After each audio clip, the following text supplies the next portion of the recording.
यौन शिक्षा एक ऐसा विषय है जिसे अक्सर वर्जित माना जाता है, लेकिन ये हर व्यक्ति के शारीरिक, मानसिक और सामाजिक विकास के लिए अनिवार्य है। ये पुस्तक आपको यौन स्वास्थ्य, शरीर के प्राकृतिक परिवर्तन, सुरक्षित यौन संबंध, लैंगिक समानता और यौन अपराधों से बचने के लिए जागरूकता प्रदान करने के उद्देश्य से लिखी गई है।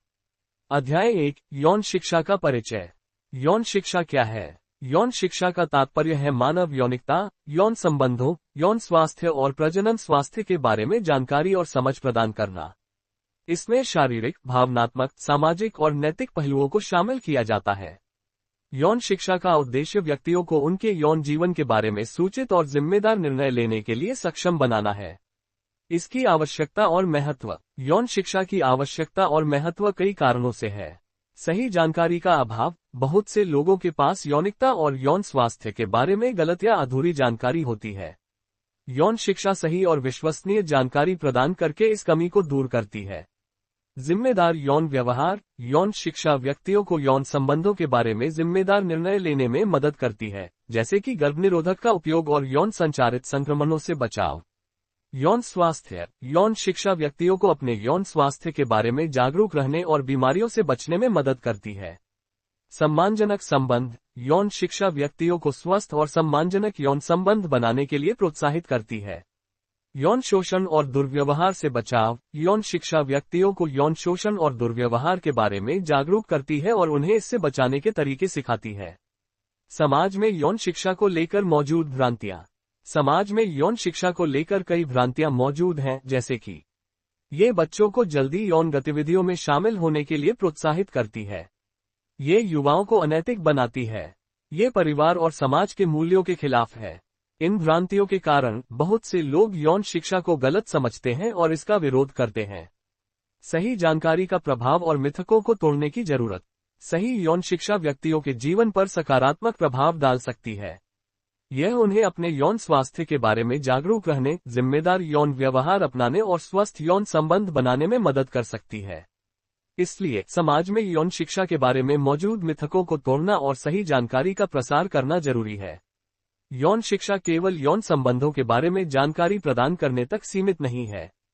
ये व्यक्तियों को उनके शरीर, भावनाओं और संबंधों के बारे में समझने में मदद करती है। यह उन्हें अपने यौन अधिकारों के बारे में जागरूक करती है और उन्हें एक स्वस्थ और खुशहाल जीवन जीने के लिए सक्षम बनाती है। अध्याय 2, शरीर की संरचना और विकास। पुरुष और महिला प्रजनन प्रणाली का परिचय। पुरुष प्रजनन प्रणाली। पुरुष प्रजनन प्रणाली में वे अंग शामिल होते हैं जो शुक्राणु, स्पर्म का उत्पादन और परिवहन करते हैं। इसमें मुख्य रूप से वृषण, testicles, अधिवृषण, epididymis, शुक्रवाहिका, vas deferens, prostate ग्रंथि और लिंग शामिल हैं। वृषण शुक्राणु और टेस्टोस्टेरोन हार्मोन का उत्पादन करते हैं। अधिवृषण शुक्राणुओं को संग्रहित करता है और उन्हें परिपक्व होने में मदद करता है। शुक्रवाहिका शुक्राणुओं को वृषण से लिंग तक ले जाती है। प्रोस्टेट ग्रंथि वीर्यक सीमेन का उत्पादन करती है, जो शुक्राणुओं को पोषण और सुरक्षा प्रदान करता है। लिंग वह अंग है जिसके माध्यम से शुक्राणु शरीर से बाहर निकलते हैं। महिला प्रजनन प्रणाली। महिला प्रजनन प्रणाली में वे अंग शामिल होते हैं जो अंडाणु, एग का उत्पादन और निषेचन, फर्टिलाइजेशन के लिए तैयार करते हैं। इसमें मुख्य रूप से अंडाशय, ओवरीज, फैलोपियन ट्यूब, गर्भाशय, यूटेरस और योनि, वेजाइना शामिल हैं। अंडाशय अंडाणु और एस्ट्रोजन और प्रोजेस्टेरोन हार्मोन का उत्पादन करते हैं। फैलोपियन ट्यूब अंडाणुओं को अंडाशय से गर्भाशय तक ले जाती है। निषेचन फैलोपियन ट्यूब में होता है। गर्भाशय वह जगह है जहां निषेचित अंडाणु, जाइगोट, विकसित होता है और भ्रूण, एम्ब्रियो बनता है। योनि वह मार्ग है जिसके माध्यम से मासिक धर्म का रक्त और बच्चे का जन्म होता है। शारीरिक परिवर्तन। बाल्यावस्था से किशोरावस्था तक। बाल्यावस्था से किशोरावस्था तक बच्चों के शरीर में कई महत्वपूर्ण परिवर्तन होते हैं। ये परिवर्तन हार्मोन द्वारा नियंत्रित होते हैं और यौन विकास और प्रजनन क्षमता के लिए आवश्यक हैं। लड़कों में परिवर्तन। वृषण और लिंग का आकार बढ़ना। शरीर पर बाल उगना, जैसे चेहरे पर दाढ़ी, मूंछ और गुप्तांगों के आसपास।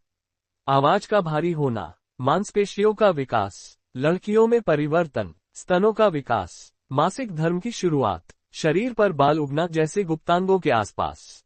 कूल्हों का चौड़ा होना। हार्मोनल परिवर्तन और इनके प्रभाव। किशोरावस्था में मस्तिष्क पिट्यूटरी ग्रंथि को हार्मोन का उत्पादन करने के लिए संकेत भेजता है।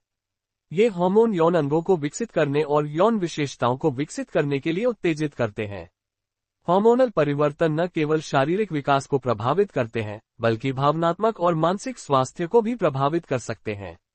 मासिक धर्म क्या है और इससे जुड़ी सामान्य समस्याएं। मासिक धर्म एक मासिक प्रक्रिया है जिसमें गर्भाशय की परत एंडोमेट्रियम टूटती है और रक्तस्राव के रूप में योनि से बाहर निकलती है। ये प्रक्रिया हर महीने होती है और लगभग 28 दिनों तक चलती है।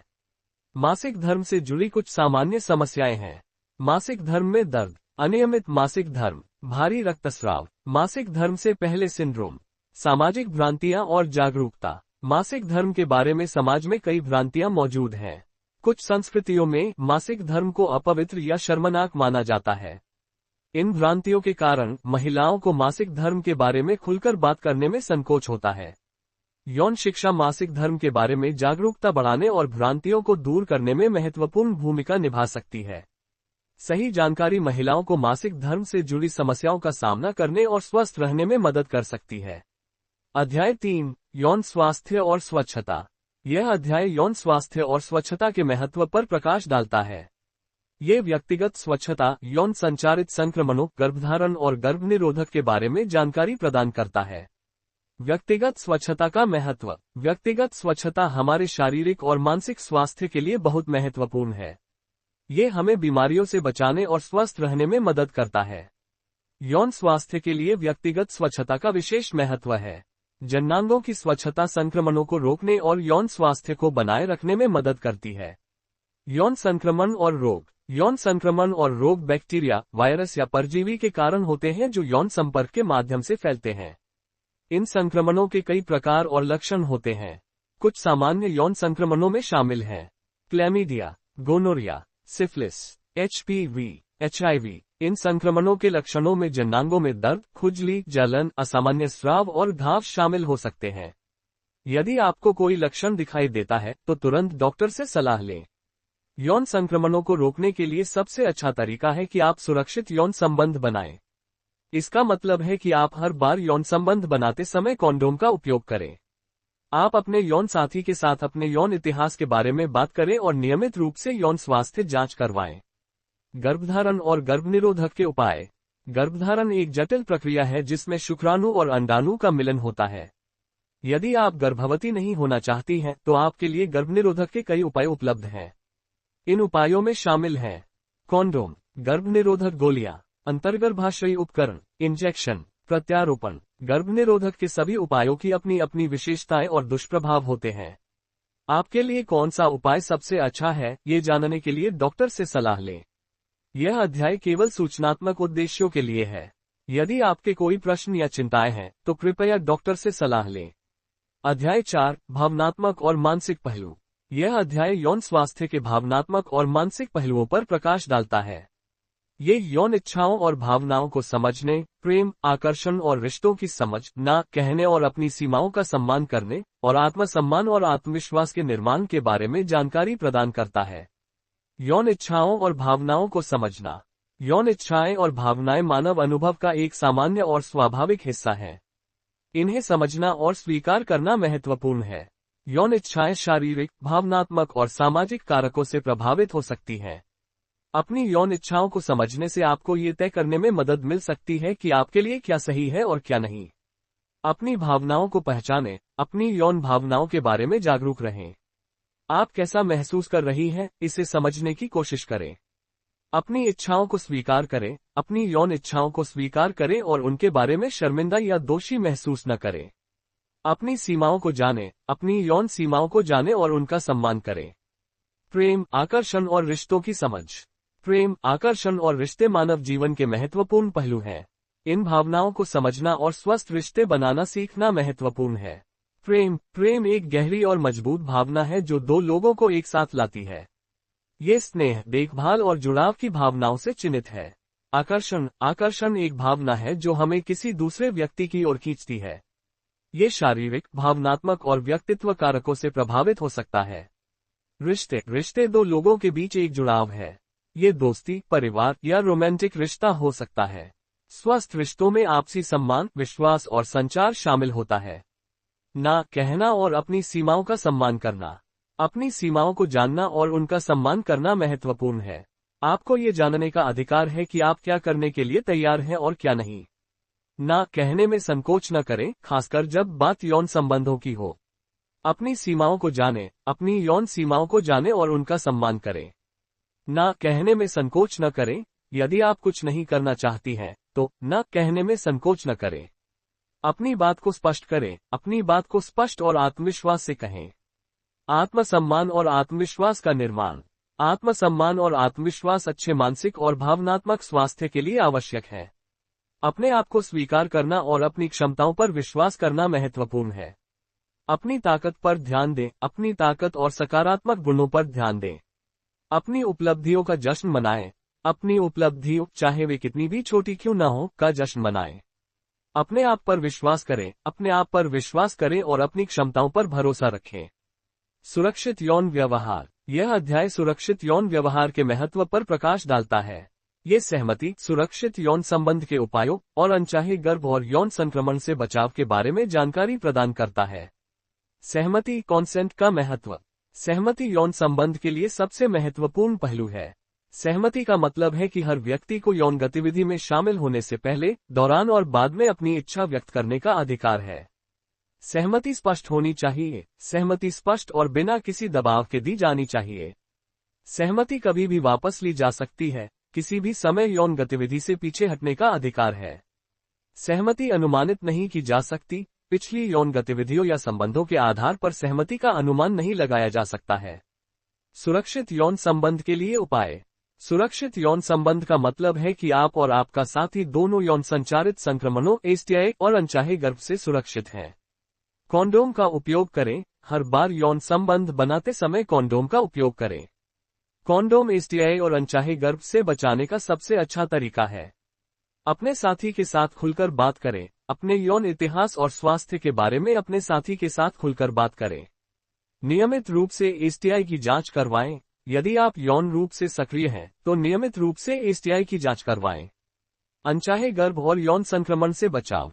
अनचाहे गर्भ और यौन संक्रमण से बचने के लिए कई तरीके हैं। गर्भनिरोधक उपायों का उपयोग करें। यदि आप गर्भवती नहीं होना चाहती हैं, तो गर्भनिरोधक उपायों का उपयोग करें। कई प्रकार के गर्भनिरोधक उपाय उपलब्ध हैं, जैसे कि कॉन्डोम, गर्भनिरोधक गोलियां और आईयूडी। सुरक्षित यौन संबंध बनाएं। सुरक्षित यौन संबंध बनाने से आप यौन संक्रमण से बच सकती हैं। टीकाकरण करवाएं। कुछ यौन संक्रमणों के लिए टीके उपलब्ध हैं, जैसे कि एचपीवी और हेपेटाइटिस बी। अध्याय 6, अच्छे और बुरे स्पर्श का अंतर। यह अध्याय बच्चों को अच्छे और बुरे स्पर्श के बीच अंतर समझने और बाल यौन शोषण से बचाने के बारे में जानकारी प्रदान करता है। अच्छे और बुरे स्पर्श का अंतर। बच्चों को अच्छे और बुरे स्पर्श के बीच अंतर समझना सिखाना महत्वपूर्ण है। अच्छा स्पर्श वह होता है जो हमें सुरक्षित, खुश और प्यार का एहसास कराता है। इसमें माता पिता, परिवार के सदस्यों या दोस्तों द्वारा गले लगाना, चूमना या हाथ पकड़ना शामिल हो सकता है। बुरा स्पर्श वह होता है जो हमें असहज, डरा हुआ या भ्रमित महसूस कराता है। इसमें किसी ऐसे व्यक्ति द्वारा छूना शामिल हो सकता है जिससे हम प्यार नहीं करते हैं या जिस तरह से हम छूना नहीं चाहते हैं। बुरे स्पर्श में जननांगों को छूना या किसी और को हमारे जननांगों को छूने के लिए कहना शामिल हो सकता है। बाल यौन शोषण से बचाव। बाल यौन शोषण एक गंभीर समस्या है जो किसी भी बच्चे के साथ हो सकती है। बच्चों को बाल यौन शोषण से बचाने के लिए निम्नलिखित बातें महत्वपूर्ण हैं। अपने शरीर के बारे में जानें। बच्चों को अपने शरीर के बारे में जानने और यह समझने में मदद करें कि उनके शरीर पर उनका अधिकार है। अपनी भावनाओं पर भरोसा करें। बच्चों को अपनी भावनाओं पर भरोसा करना सिखाएं। यदि कोई स्पर्श उन्हें असहज महसूस कराता है, तो उन्हें ये जानने का अधिकार है कि वे ना कह सकते हैं और उस स्थिति से दूर जा सकते हैं। किसी भरोसेमंद व्यक्ति को बताएं। बच्चों को ये जानना जरूरी है कि यदि उनके साथ कुछ गलत होता है, तो वे किसी भरोसेमंद व्यक्ति को बता सकते हैं। ये व्यक्ति माता पिता, परिवार का सदस्य, शिक्षक या कोई और वयस्क हो सकता है जिस पर वे भरोसा करते हैं।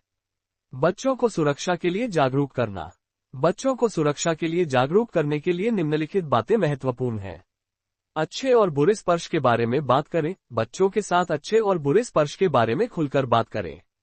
उन्हें समझाएं कि उनके शरीर पर उनका अधिकार है और उन्हें किसी ऐसे व्यक्ति को छूने की अनुमति नहीं देनी चाहिए जो उन्हें असहज महसूस कराता है। अपनी सीमाओं को निर्धारित करना सिखाएं। बच्चों को अपनी सीमाओं को निर्धारित करना और ना कहना सिखाएं। उन्हें बताएं कि उन्हें किसी ऐसे व्यक्ति के साथ कुछ भी करने के लिए मजबूर नहीं किया जाना चाहिए जो वे नहीं करना चाहते हैं। भरोसेमंद वयस्कों के बारे में बात करें। बच्चों के साथ भरोसेमंद वयस्कों के बारे में बात करें जिन पर वे भरोसा कर सकते हैं। उन्हें बताएं कि यदि उनके साथ कुछ गलत होता है तो वे इन वयस्कों को बता सकते हैं। यदि कुछ गलत हो तो सहायता के लिए क्या करें। यदि किसी बच्चे के साथ कुछ गलत होता है तो यह महत्वपूर्ण है कि वे सहायता के लिए आगे आएं। वे निम्नलिखित कार्य कर सकते हैं। किसी भरोसेमंद व्यक्ति को बताएं। बच्चे को किसी भरोसेमंद व्यक्ति को बताने के लिए प्रोत्साहित करें। ये व्यक्ति माता पिता, परिवार का सदस्य, शिक्षक या कोई और वयस्क हो सकता है जिस पर वे भरोसा करते हैं। पुलिस को बुलाएं। यदि बच्चे के साथ यौन शोषण हुआ है तो पुलिस को बुलाना महत्वपूर्ण है। पेशेवर मदद लें। बच्चे को पेशेवर मदद लेने के लिए प्रोत्साहित करें। एक थेरेपिस्ट बच्चे को अपने अनुभव से निपटने और ठीक होने में मदद कर सकता है। अध्याय 7 लैंगिक समानता और सम्मान। यह अध्याय लैंगिक समानता और सम्मान के महत्व पर प्रकाश डालता है। ये लिंग आधारित भेदभाव को खत्म करने, LGBTQ+ समुदाय को समझने और स्वीकारने, और लैंगिक अधिकारों और समाज में समानता के महत्व के बारे में जानकारी प्रदान करता है। लिंग आधारित भेदभाव को खत्म करना।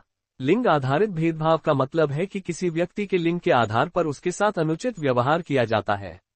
ये भेदभाव शिक्षा, रोजगार, स्वास्थ्य सेवा और अन्य क्षेत्रों में हो सकता है।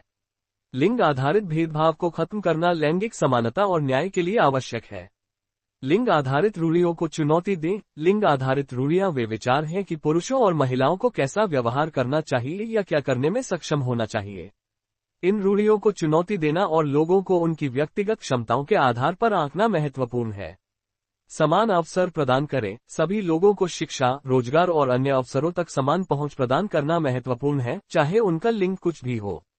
भेदभाव के खिलाफ आवाज उठाएं। जब आप लिंग आधारित भेदभाव देखते हैं तो इसके खिलाफ आवाज उठाएं। LGBTQ+ समुदाय को समझना और स्वीकारना।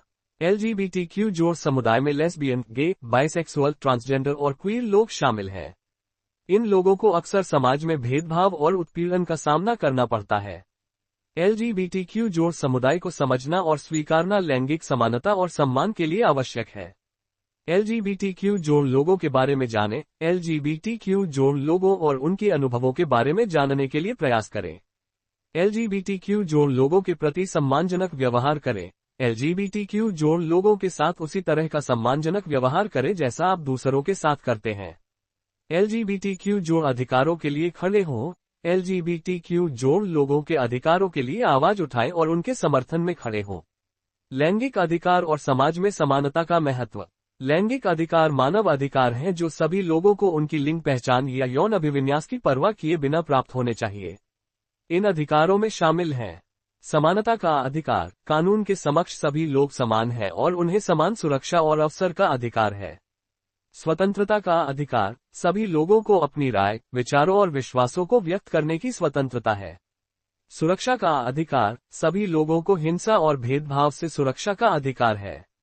लैंगिक अधिकारों की रक्षा करना और समाज में समानता को बढ़ावा देना सभी के लिए महत्वपूर्ण है। यह एक न्यायपूर्ण और समावेशी समाज बनाने में मदद करता है। अध्याय 8 यौन अपराध और कानून। यह अध्याय यौन अपराधों और उनसे संबंधित कानूनों के बारे में विस्तृत जानकारी प्रदान करता है, जिसमें भारत में यौन अपराधों से संबंधित कानून, साइबर अपराध और यौन हिंसा के शिकार व्यक्तियों के लिए सहायता शामिल है। भारत में यौन अपराधों से संबंधित कानून। भारत में यौन अपराधों से संबंधित कई कानून हैं जिनका उद्देश्य महिलाओं और बच्चों को यौन हिंसा से बचाना है। इनमें से कुछ महत्वपूर्ण कानून इस प्रकार हैं। पॉक्सो अधिनियम, protection of children from sexual offences act. यह अधिनियम बच्चों के खिलाफ यौन अपराधों से संबंधित है। ये बच्चों के साथ बलात्कार, यौन उत्पीड़न, यौन शोषण और पोर्नोग्राफी जैसे अपराधों को परिभाषित करता है और उनके लिए सजा का प्रावधान करता है। भारतीय दंड संहिता, इंडियन पीनल कोड। भारतीय दंड संहिता में भी यौन अपराधों से संबंधित कई प्रावधान हैं। इनमें बलात्कार, छेड़छाड़, पीछा करना और अश्लील इशारे करना जैसे अपराध शामिल हैं। घरेलू हिंसा अधिनियम, डोमेस्टिक वायलेंस एक्ट। यह अधिनियम महिलाओं को घरेलू हिंसा से सुरक्षा प्रदान करता है, जिसमें यौन हिंसा भी शामिल है। पॉक्सो अधिनियम। पॉक्सो अधिनियम 2012 में लागू किया गया था और यह बच्चों के खिलाफ यौन अपराधों से निपटने के लिए एक महत्वपूर्ण कानून है। इस अधिनियम की कुछ महत्वपूर्ण विशेषताएं इस प्रकार हैं।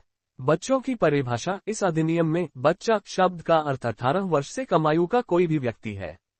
विभिन्न प्रकार के अपराध। यह अधिनियम विभिन्न प्रकार के यौन अपराधों को परिभाषित करता है, जिनमें शामिल हैं बलात्कार, किसी बच्चे के साथ उसकी सहमति के बिना यौन संबंध बनाना, यौन उत्पीड़न, किसी बच्चे को अनुचित तरीके से छूना या यौन प्रकृति की टिप्पणी करना, यौन शोषण, किसी बच्चे का यौन गतिविधियों में उपयोग करना, जैसे कि वेश्यावृत्ति या पोर्नोग्राफी। सजा। पॉक्सो अधिनियम में यौन अपराधों के लिए कठोर सजा का प्रावधान है।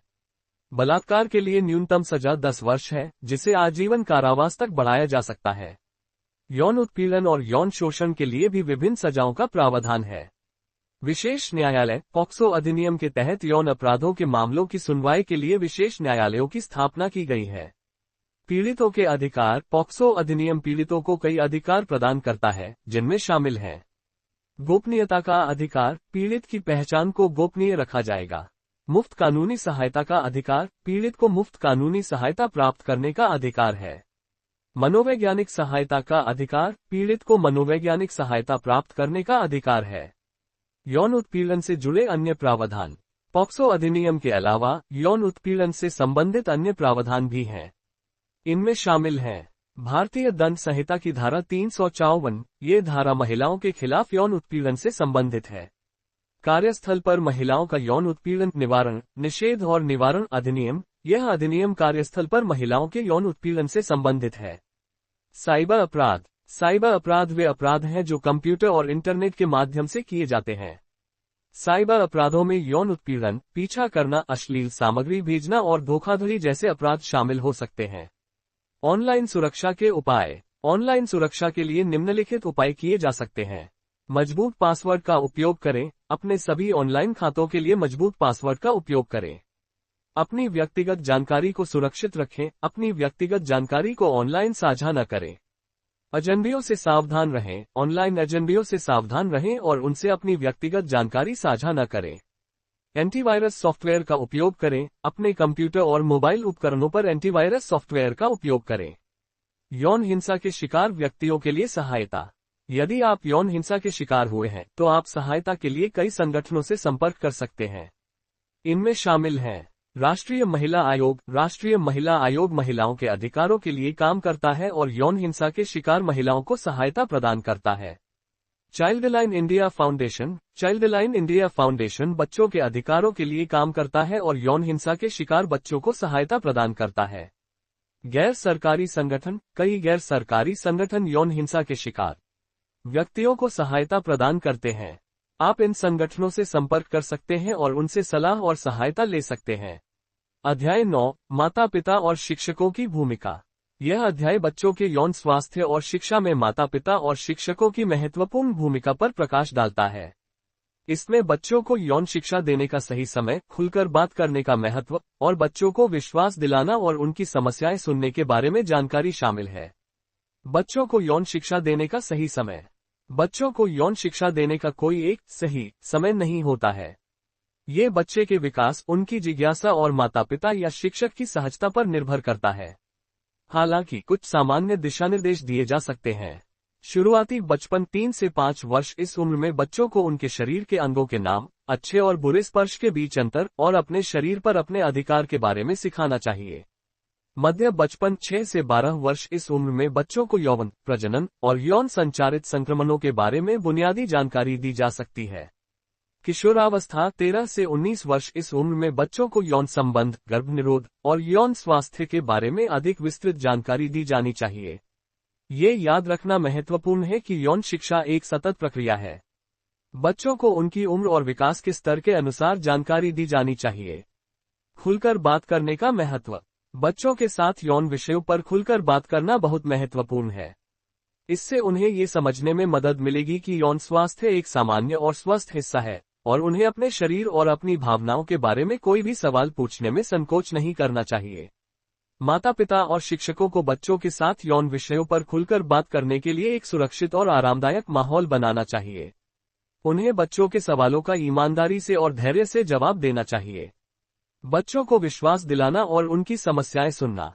बच्चों को यह विश्वास दिलाना महत्वपूर्ण है कि वे माता पिता और शिक्षकों पर भरोसा कर सकते हैं और उनसे किसी भी समस्या के बारे में बात कर सकते हैं। माता पिता और शिक्षकों को बच्चों की समस्याओं को ध्यान से सुनना चाहिए और उन्हें समझने की कोशिश करनी चाहिए। यदि कोई बच्चा यौन शोषण या दुर्व्यवहार का शिकार होता है तो उसे तुरंत पेशेवर मदद लेनी चाहिए। माता पिता और शिक्षकों के लिए सुझाव: खुद को शिक्षित करें। यौन शिक्षा के बारे में अधिक जानकारी प्राप्त करें ताकि आप अपने बच्चों को सही जानकारी दे सकें। खुले रहें। बच्चों के साथ यौन विषयों पर खुलकर बात करने के लिए तैयार रहें। धैर्य रखें। बच्चों के सवालों का जवाब देने में धैर्य रखें और उन्हें समझने की कोशिश करें। समर्थन दें। बच्चों को यह महसूस कराएं कि आप उनका समर्थन करते हैं और उनकी किसी भी समस्या को सुनने के लिए तैयार हैं। पेशेवर मदद लें। यदि आपको किसी बच्चे के साथ यौन शोषण या दुर्व्यवहार के बारे में पता चलता है तो तुरंत पेशेवर मदद लें। अध्याय 10: यौन शिक्षा का भविष्य। यह अध्याय यौन शिक्षा के भविष्य पर केंद्रित है, जिसमें स्कूलों और समाज में यौन शिक्षा को अपनाने, जागरूकता अभियानों की आवश्यकता और यौन शिक्षा को सामान्य चर्चा का हिस्सा बनाने जैसे महत्वपूर्ण विषयों पर चर्चा की गई है। स्कूलों और समाज में यौन शिक्षा को अपनाना। यौन शिक्षा को स्कूलों और समाज में अपनाना एक जटिल मुद्दा है, लेकिन यह आवश्यक है। यौन शिक्षा बच्चों और युवाओं को उनके शरीर, यौन स्वास्थ्य और यौन संबंधों के बारे में सही जानकारी प्रदान करती है। यह उन्हें यौन शोषण, यौन उत्पीड़न और यौन हिंसा से बचाने में भी मदद कर सकती है। स्कूलों में यौन शिक्षा को एक व्यापक और अनिवार्य विषय के रूप में शामिल किया जाना चाहिए। यौन शिक्षा के पाठ्यक्रम में यौन स्वास्थ्य, यौन संबंध, गर्भनिरोध, यौन संचारित संक्रमण और सहमति जैसे विषयों को शामिल किया जाना चाहिए। समाज में भी यौन शिक्षा को बढ़ावा देना आवश्यक है। माता पिता, शिक्षकों और समुदाय के नेताओं को यौन शिक्षा के महत्व के बारे में जागरूक होना चाहिए। उन्हें बच्चों और युवाओं के साथ यौन विषयों पर खुलकर बात करने के लिए प्रोत्साहित किया जाना चाहिए। जागरूकता अभियानों की आवश्यकता। यौन शिक्षा के बारे में जागरूकता बढ़ाने के लिए जागरूकता अभियान चलाना आवश्यक है। इन अभियानों में यौन शिक्षा के महत्व, यौन स्वास्थ्य और यौन हिंसा से बचाव जैसे विषयों पर जानकारी प्रदान की जानी चाहिए। जागरूकता अभियानों को स्कूलों, कॉलेजों, समुदायों और मीडिया के माध्यम से चलाया जा सकता है। इन अभियानों में पर्चे, पोस्टर, वीडियो और सोशल मीडिया का उपयोग किया जा सकता है। यौन शिक्षा को सामान्य चर्चा का हिस्सा बनाना। यौन शिक्षा को सामान्य चर्चा का हिस्सा बनाना आवश्यक है। जब तक यौन शिक्षा को एक शर्मनाक या वर्जित विषय माना जाएगा, तब तक बच्चों और युवाओं को यौन स्वास्थ्य और यौन संबंधों के बारे में सही जानकारी नहीं मिल पाएगी। यौन शिक्षा को सामान्य चर्चा का हिस्सा बनाने के लिए माता पिता, शिक्षकों और समुदाय के नेताओं को आगे आना चाहिए। उन्हें बच्चों और युवाओं के साथ यौन विषयों पर खुलकर बात करनी चाहिए। यौन शिक्षा का भविष्य। यौन शिक्षा का भविष्य उज्जवल है। यौन शिक्षा के महत्व के बारे में जागरूकता बढ़ रही है और अधिक से अधिक स्कूल और समाज यौन शिक्षा को अपना रहे हैं। यह आवश्यक है कि हम यौन शिक्षा को एक सतत प्रक्रिया के रूप में देखें। हमें बच्चों और युवाओं को उनकी उम्र और विकास के स्तर के अनुसार यौन शिक्षा प्रदान करते रहना चाहिए। हमें यौन शिक्षा को और अधिक प्रभावी बनाने के लिए अनुसंधान और नवाचार में निवेश करना चाहिए। हमें यौन शिक्षा के नए तरीकों और तकनीकों का विकास करना चाहिए। यौन शिक्षा का भविष्य हमारे बच्चों और युवाओं के भविष्य से जुड़ा हुआ है। यदि हम उन्हें यौन स्वास्थ्य और यौन संबंधों के बारे में सही जानकारी प्रदान करते हैं, तो हम उन्हें स्वस्थ, खुशहाल और सुरक्षित जीवन जीने में मदद कर सकते हैं। यौन शिक्षा केवल एक विषय नहीं, बल्कि जीवन जीने का महत्वपूर्ण हिस्सा है। सही जानकारी से हम न केवल अपने शरीर और स्वास्थ्य का ध्यान रख सकते हैं, बल्कि समाज में एक सकारात्मक बदलाव भी ला सकते हैं। ये पुस्तक आपके लिए एक मार्गदर्शक साबित होगी, जो आपको जागरूक और सशक्त बनाएगी। इस पुस्तक का उद्देश्य न केवल जानकारी देना है, बल्कि समाज में यौन शिक्षा को लेकर बनी वर्जनाओं को तोड़ना और एक स्वस्थ संवाद की शुरुआत करना है।